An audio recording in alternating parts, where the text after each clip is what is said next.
Hello friends, this is Ask a Yogi and my name is Nayaswami Hriman.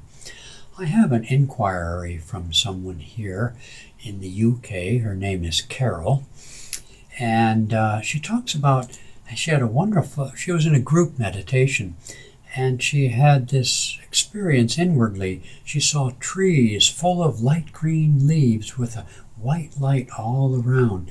The central tree in the image or vision then became a heart shape, pink or purple, with a bright white light aura all around it. She asks, what does this mean? Well, I'm not qualified to give a meaning for it other than beyond speculation. But generally with such experiences, my experience and my response to those who inquire with similar experiences is that if there's a meaning, it'll be suggested intuitively. But generally the meaning of it is that of a blessing. And receive the blessing calmly and gratefully, of course, but don't overthink it, in other words. Don't expect it's always going to be that way, certainly. But so be non-attached, and because meditation is not, as I wrote to her, an endless garden of delights, as all the great saints of East and West attest. One has one's dark night of the soul. One has one's demons who arise during meditation, past memories and so on, temptations and distractions that arise. So we can't always depend on what Christians call the consolations of beautiful experiences in meditation. They're wonderful, but be non-attached. Don't expect that this is always going to be the case. They don't necessarily, if there's a meaning, as I said, they'll tell you.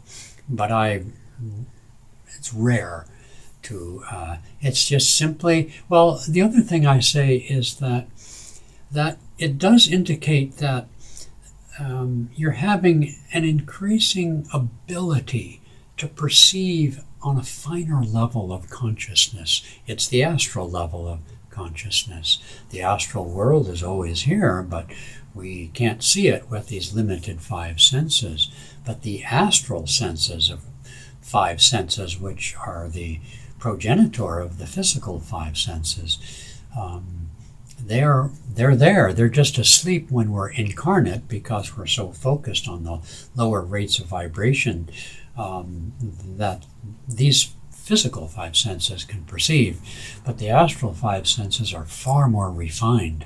And so some of these experiences simply are validating and encouraging us. In the Yoga Sutras of Patanjali, he says that when these things occur in meditation, they become focal points of our meditation. And if we can calmly receive them and not get all excited, and the ego so often says, oh, all right, cool, that's just so droll. But rather than that, if you simply accept and invite and enjoy, yes, these experiences, and calmly try to focus on them, and ultimately, if you can go beyond I observing, but enter into or allow them to enter into yours, so you simply become that. You commune with those astral experiences. If anything ever happens that gives you cause for alarm or anxiety or question, then don't go any further than that. Don't get me wrong. It's not always a garden of delights.